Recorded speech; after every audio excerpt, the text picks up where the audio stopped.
L'édition 2024 du rapport dynamique du développement en Afrique intitulé Compétences, emploi et productivité est paru ces derniers jours. Il s'agit du rapport annuel de l'Organisation de coopération et de développement économique consacré au continent africain.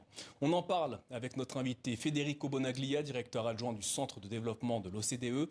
Bonsoir et merci d'être avec nous. Bonsoir. Compétences, emploi et productivité sont les trois thèmes mis en avant dans ce nouveau rapport. Pourquoi vous êtes-vous focalisé sur ces trois thématiques ?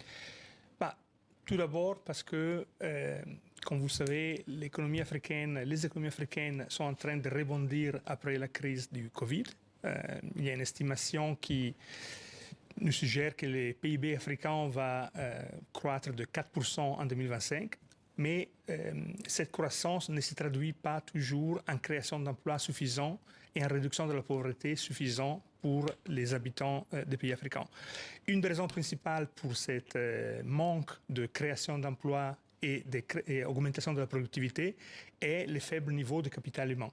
Donc, investir dans les compétences, dans des compétences qui soient en adéquation avec la demande du marché du travail est nécessaire pour améliorer la productivité des économies africaines et créer plus de travail, plus d'emplois. Alors dans ce rapport, l'OCDE propose 5 grands axes d'action qui pourront permettre au continent africain de combler ces déficits de compétences.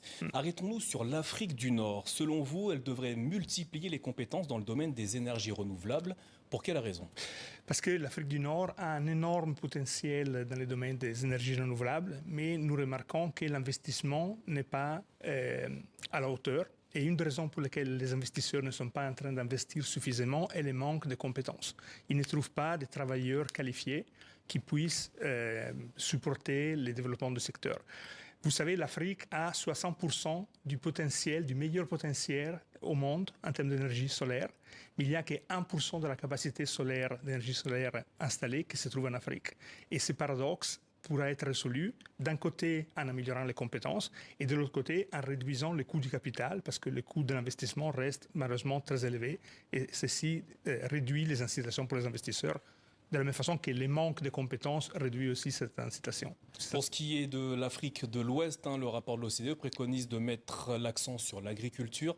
Alors, expliquez-nous de quelle façon ces secteurs d'activité pourraient améliorer les compétences, l'emploi et la productivité dans cette région africaine. On parle de l'agriculture, mais en effet, on parle du système agroalimentaire et de l'économie de la food economy, pour le dire en bon français. Et dans l'économie, dans les pays de l'Afrique de l'Ouest, 25% du PIB est représenté par le secteur agroalimentaire. Et c'est en regardant l'emploi, c'est 45% de l'emploi. Mais c'est aussi le secteur qui a en Afrique les plus élevés taux de pertes après la récolte. Et une des raisons pour cette perte est bien sûr le manque d'infrastructures, mais d'autre côté, c'est aussi les faibles niveaux de compétences dans la chaîne de production, qui n'est pas uniquement l'agriculture, mais c'est aussi la transformation et la distribution des produits alimentaires. Donc nous pensons qu'investir dans ces compétences pourrait améliorer davantage la capacité de créer des emplois de qualité dans les économies ouest-africaines. Toujours selon ce rapport, l'Afrique centrale et australe doivent miser sur leurs mines. N'est-ce pas déjà le cas ? Pas suffisamment. Pas suffisamment parce que le secteur minier, malheureusement, qui est caractérisé par une haute investissement en capital, ne génère pas suffisamment d'emplois. Et la capacité des investissements dans le secteur minier de générer l'emploi est liée à la création de liens avec des sous-traitants, mais souvent ces liens ne se réalisent pas parce que dans les faits, les compétences des petites et moyennes entreprises ne sont pas là pour permettre à l'investisseur d'utiliser de la main-d'œuvre et des sous-traitants locaux. Souvent, on importe ces compétences. Toujours selon ce rapport, l'OCDE met l'accent sur l'amélioration de la qualité de l'éducation. Pourquoi, selon vous, la croissance d'une population africaine plus instruite redessinera la main-d'œuvre mondiale, comme c'est écrit dans ce rapport ? D'abord parce que, comme vous savez, l'Afrique est le continent le plus jeune au monde. Et cette transition démographique que nous sommes en train d'observer en Afrique va représenter une énorme partie de la croissance mondiale de la population en âge de travailler. 85% de l'augmentation de la population en âge de travailler d'ici 2050 aura lieu en Afrique. Mais malheureusement, aujourd'hui, un quart des jeunes en Afrique ne sont ni en éducation, ni en emploi, ni en formation. C'est pourtant nécessaire, pour bénéficier de ce rebondissement démographique, d'améliorer la qualité de l'éducation pour que ces jeunes acquièrent les compétences, surtout les compétences numériques.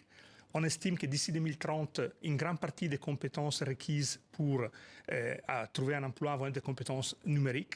Malheureusement, aujourd'hui, le système éducatif africain ne fournit pas ce type de compétences aux jeunes qui n'arrivent pas à trouver de bon travail.